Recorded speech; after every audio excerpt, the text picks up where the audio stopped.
हाय दोस्तों, मैं C R Sharma, chairman VSI Jaipur. और आज मेरे साथ है हर्ष गर्ग। और हर्ष ने सीए फाइनल में 25 में all India 7th rank achieve किया है और मार्क्स आए हैं 486। वेरी वेरी कॉन्ग्रेचुलेसन हर्ष। कैसा लगा तुम्हारे को? सर बहुत ही अच्छी फीलिंग थी। कैसा लगा रिजल्ट आया जब? पहले तो बताओ कैसे देखा रिजल्ट को? सर हमारा स्टार्टिंग से ट्रेडिशन रहा है, जैसे सीए फाउंडेशन, सीए इंटर, हर बार जब भी रिजल्ट आया तब मेरे भैया ने ही हर बार मेरा रिजल्ट देखा है। तो अब की बार भी पहले से हमने डिसाइड कर रखा था कि रिजल्ट तो भैया ही देखेंगे। तो जैसे ही रिजल्ट आया, मतलब मुझे ग्रुप्स और इन सब से पता चला कि रिजल्ट आ गया, तो भैया ने रिजल्ट देखा। पहले तो उन्होंने मुझे जल्दी से मार्क्स नहीं बताया, उन्होंने पहले रैंक देखूंगा, क्योंकि उनको तो पता चल गया था स्कोर कितना है मेरा, कितना नहीं है। फिर जब उन्होंने सब कुछ बताया, रैंक बताया, स्कोर बताया, तो मतलब top of the world feeling थी। बहुत ही अच्छा लगा, क्योंकि अब की बार एक्सपेक्टेड कम था मेरे को, और जब मेरा इतना अच्छा रिजल्ट आया ना, तो एक बहुत ही डिफरेंट फीलिंग थी उस टाइम। तो मतलब एक्सप्रेस नहीं कर सकता इजीली मैं उसको। जब एक्सपेक्टेशन से अब वो मिल जाता है तो खुशी का सीमा रहती नहीं है। बिल्कुल सर, बिल्कुल। तो क्या एक्सपेक्टेशन था अब की बार? मतलब एक्सपेक्टेशन इन द सेंस, मतलब ये था कि अच्छे तो गए मेरे पेपर, लेकिन 450 तक भी मैं आ सकते हैं, इतना था मेरा चांसेस का। एक दो पेपर की वजह से मुझे थोड़ा डर था कि मेरा कम अच्छा हो सकता है स्कोर, और थोड़ा प्रेशर भी था, क्योंकि पहले से भी मेरे को स्टार्टिंग से प्रेशर था कि अच्छा स्कोर करना है, अच्छी रैंक लानी है। तो उस वजह से मेरे को पहले से थोड़ा डर था कि मेरे कम स्कोर आ सकता है, और अब क्या पता नहीं रैंक कितने नंबर पे जाए, कितने नंबर पे नहीं जाए, क्या कट ऑफ रहे, इस वजह से। तो 450 मार्क्स का एक्सपेक्टेशन था और जो है 486 मार्क्स आए हैं। बिल्कुल सर। यानी 36 मार्क्स अबोव है, और वो सीए फाइनल में सोचना बहुत अच्छी बात है। तो हर्ष, तुमने मेहनत करी है, देख रहे हो रिजल्ट की पोजीशन क्या चल रही है, स्पेशली जो थ्योरेटिकल सब्जेक्ट्स में। अभी मैंने एक ऑडिट का पैटर्न देखा है, जिसमें मेरे पास कई बच्चों की और कॉल आए कि या तो बहुत बढ़िया है, या मतलब स्थितियाँ बहुत ख़राब है, या तो बहुत फर्स्ट क्लास। ये फिर पता चलता है कि सब 30-35 नंबर जो बच्चों के आए हैं। तो तुम्हारे तो 80 मार्क्स आए हैं ऑडिटिंग के सब्जेक्ट में, जिसमें बच्चे परेशान थे कि क्या मालूम क्या होगा क्या नहीं होगा। बहुत खुशी की बात है ये।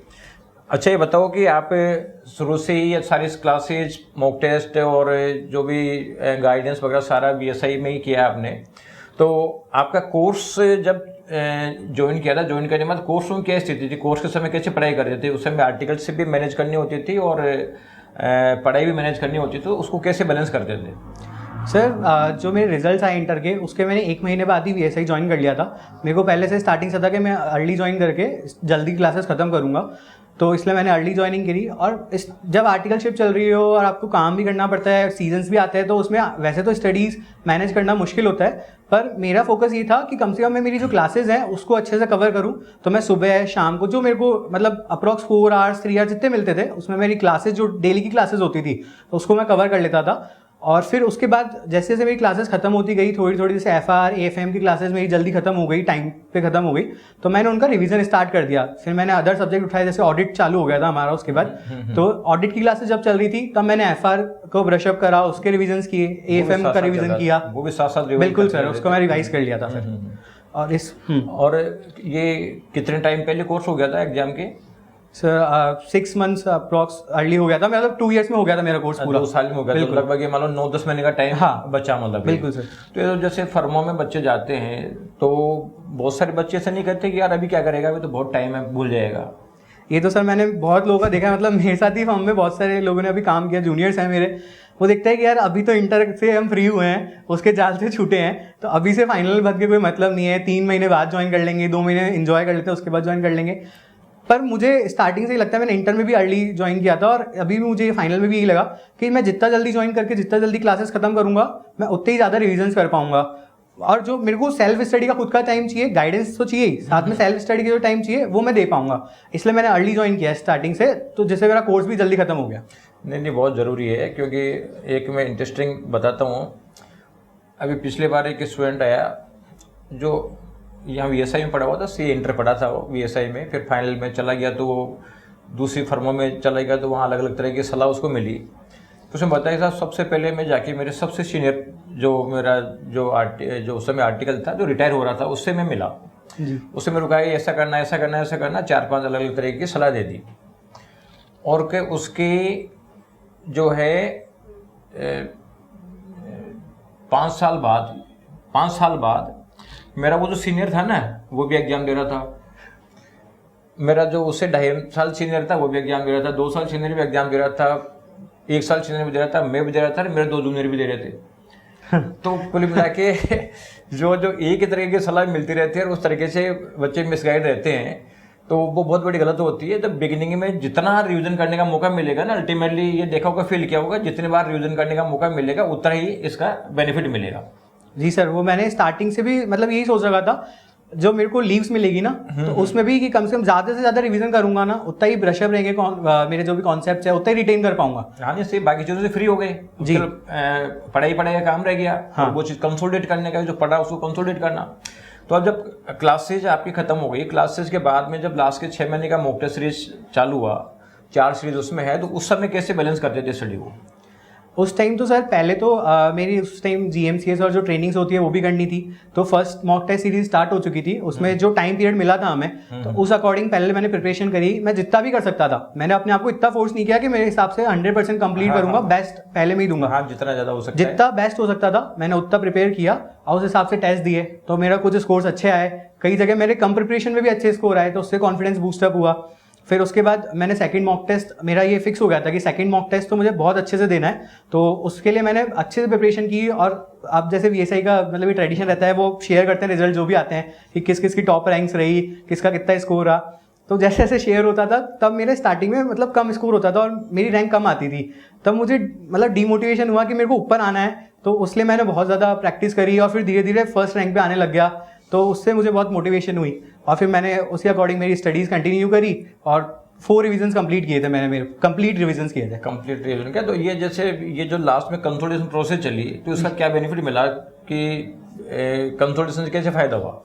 सर कंसोलिडेशन का फायदा ये था कि आप क्लासेस लेते हो, जो भी आप 2 ईयर्स 3 ईयर्स में जो पढ़ते हो वो आप एक बार पढ़ तो लेते हो, पर क्योंकि आपको ऑफिस भी जाना होता है, जो ऑफिस का डेली केओस जो भी होता है उसमें वो चीज़ें आप रिटेन नहीं कर पाते और जो कॉन्सेप्ट है ना वो बिल्डअप नहीं होते। तो इसलिए जब आपको सेल्फ स्टडी का जो प्रॉपर टाइम मिलता है, आप पूरे आपके 8 आवर्स आप स्लॉक कर सकते हो, पूरे 8 आवर्स आपके, तो उसमें जो आप कंसेप्ट पढ़ते हो ना वो आपको क्लियर होते हैं। मतलब जब मैंने खुद से सेल्फ स्टडी करी, फर्स्ट रिवीजन सेकंड रिवीजन, तब मुझे खुद को लगा कि मतलब मेरे कंसेप्ट अब जाके बहुत अच्छे क्लियर हुए हैं। और मैं ये इस पे ट्रस्ट रखता हूँ कि जब तक कंसेप्ट क्लियर नहीं है ना तब तक आप 100% कुछ नहीं कर सकते। और जितने कॉन्सेप्ट अच्छे से क्लियर हो जाएंगे ना उतना ही बेस्ट आंसर आप लिख के आने वाले हो आपके एग्जाम्स में। बिल्कुल सही है, ये मैंने देखा है, ऑब्जर्व किया है। मेरा जो सिस्टम बनाया हुआ है कि क्लासेज कितनी भी कर लो, अगर कंसोलिडेशन का प्रॉपर टाइम नहीं मिला, प्रॉपर तरीके से कंसोलिडेट नहीं किया, तो फिर कुछ भी बेनिफिट नहीं मिलने वाला। बिल्कुल सर। तो कुल मिला के जो पढ़ा है उसको एग्जाम में प्रोड्यूस करने की पोजीशन में जब भी आएंगे, जब उसको बार बार रिवाइज करेंगे। और वो बार बार जो मॉक टेस्ट सीरीज जो होती है 4, वो इसीलिए होती है कि पहली बार रिवाइज करो और एक बार में 5 बार रिवाइज करना होता है, जो सिस्टम में बताता हूँ। फिर दूसरी बार रिवाइज करो, तीसरी बार, चौथी बार, 5, फिर तो इतना बिल्कुल परफेक्शन में आ जाता है कि एग्जाम में बिल्कुल भी दिक्कत नहीं आती है। अदरवाइज कोई 1 बार रिवाइज किया, किसी ने 2 बार रिवाइज किया, तो फिर वो दिक्कत आती है। तो मैं कई बच्चों को देखता हूँ कि वो पढ़ तो बहुत ज़्यादा लेते हैं और वो एग्जाम तक वो रिवीजन ही नहीं कर पाते, तो वो रिवीजन नहीं करा हुआ सब चीज़ बेकार है। तो VSI का सिस्टम कैसा लगा आपको, ये बताओ? सिस्टम सर बहुत अच्छा था, स्पेशली जो गाइडेंस आप देते हो बीच बीच में। जैसे एग्जाम्स में भी आपने बीच बीच में कई बार, जैसे ऑडिट का पेपर था वो टफ आया था हमारा, मतलब इतना सही भी नहीं गया था, तो आपने उस टाइम भी फ़ोन किया कि आपको डरने की बिल्कुल भी ज़रूरत नहीं है, इसमें अच्छी स्कोर होगा आपका, आप देख रहे इसी में अच्छा आएगा। और इसी में मेरा अच्छा आया भी एक्चुअल में, इसी में जो फर्स्ट क्लास है। जी बिल्कुल सर इसी में सबसे बेस्ट ही आया। तो वो मुझे अच्छा लगा कि आप कभी डिमोटिवेट हो रहे हो। मेरे को बीच बीच में कई बार, जैसे मैंने आपसे भी मैं ऐड ऑन करता हूँ, जो मेरा 6 मंथ्स का जो पीरियड था, मेरा स्टडी लीव्स थी, उसमें मेरे को बहुत बार ब्रेक डाउन हुआ बीच बीच में, जैसे 3rd रिवीजन 4th रिवीजन, क्योंकि मेरा जो मतलब सेटिंग आवर्स होते हैं, वो लोग बोलते थे कि 10 आवर्स 12 आवर्स तो बैठना ही पड़ेगा आपको, आप रैंकर अगर आपको बनना है तो। पर मेरा नहीं हो पाता था, मेरा 7 आवर्स 8 आवर्स इतना ही बैठ रहा था, तो बहुत ज़्यादा ब्रेक डाउन हो जाता था, यार मेरा नहीं हो पाएगा, या ऐसा कुछ, मेरे को याद नहीं रह रही चीज़ें, दिमाग में रिटेन नहीं कर पा रहा। तो मैंने कई लोगों से बात की, फिर आपसे भी मैंने कॉल किया उस टाइम, फिर आपने बताया कि इसमें आप एक काम करो, SMC जितना पढ़ सकते हो, ज़्यादातर जितने क्वेश्चंस कर सकते हो उतने क्वेश्चंस करो, प्रैक्टिकल पे फोकस करो। तो सर वो सिस्टम बहुत अच्छा लगा मुझे, कि जो गाइडेंस दी ना आपने स्पेशली, वो सबसे बेस्ट पार्ट था। तो बेसिकली मैं देखता हूँ कि बच्चे नर्वस हो जाते हैं, yes, और नर्वस होना वाजिब भी है, क्योंकि वो इतनी मेहनत करते हैं, CA का सिलेबस इतना इन डेप्थ है, वास्ट है, और वो नर्वस हो जाते हैं। तो क्या ये तो प्रॉब्लम सभी को आती है। अब वो नर्वस हो गया तो उसका उसको नुकसान नहीं होने वाला। नुकसान कब होगा? अगर वो उसको टाइम खराब करेगा नर्वस होके।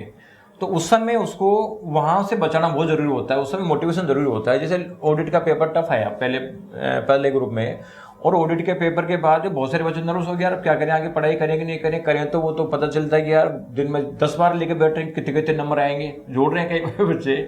अब उस समय अगर वो उससे स्ट्रेस से बाहर निकल जाएं और वो पढ़ेंगे तो सिंपल सी बात है आगे के पेपर अच्छे होंगे और आगे के पेपर में इम्पैक्ट नहीं आएगा। हाँ, लास्ट पेपर अगर मान लो खराब हो गया उस समय तो फिर दुखी बोले तो कोई दुखी बात नहीं है, उससे कोई नुकसान नहीं होने वाला। बीच के पेपरों में जो है वो बहुत बड़ी प्रॉब्लम करता है, वो आगे के पेपर फिर आपको इफेक्ट करते हैं उसकी वजह से। मैं ताजुब करोगे, एक बच्चा इंटर का था, वो पहला पेपर दे गया अकाउंट्स का और वो नर्वस हो गया कि यार मैं तो कुछ नहीं, मैं तो आगे एग्जाम नहीं दूंगा, मेरे तो 50 में से आएंगे, 50 तो गलत हो गया पूरा। तो बड़ी मुश्किल से उसको एग्जाम दिलवाया और वो जब रिजल्ट आया तो ऑल इंडिया फर्स्ट रैंक और उस सब्जेक्ट में 99, 100 में से 99। अभी बताओ वो पहला पेपर नहीं देता, पहले के पेपर के बाद अगले पेपर नहीं देता, तो सिंपल सी बात है उसका तो सीए फिर बनता ही नहीं। बिल्कुल। तो ये मैंने कई केसेस जो थे, अभी भी जो पिछले बार इंटर का रिजल्ट था उसमें 3 रैंकर बच्चे थे जो पेपर देना बंद कर रहे थे कि साहब हम तो एग्जाम नहीं देंगे। तो कुल मिला के संभालना बहुत जरूरी होता है, क्योंकि बच्चा अपने लेवल पे सोच रहा है। और ऑडिट में जैसे तुम्हारा ये हुआ तो कितने नंबर लग रहे थे तुम्हारे को, बताओ कि ऑडिट में कितने नंबर आएंगे, जैसा पेपर हुआ था उसके हिसाब से? डाउट तो सर उस टाइम 40 का था, तभी तो मतलब इशू था लेकिन फिर भी मैंने थोड़ा एडअप किया, तो मुझे था कि चलो ठीक है, जिस हिसाब से मैंने करा है 50 नंबर तो मैं कर लूंगा स्कोर कहीं ना कहीं, पर वो डर होता है बस अंदर से, वाली चीज है 50 नंबर आ जाए नहीं आए, मालूम बिल्कुल 40 से अटक जाए। अब ये सोचो कि जब एक्सपेक्टेशन से डबल नंबर आ रहे हैं तो आईसीआई का पढ़ने का बेनिफिट कितना है, यानी जो कंसोलिडेट करने का बेनिफिट कितना है। तो ये नर्वसनेस से हटना बहुत जरूरी है।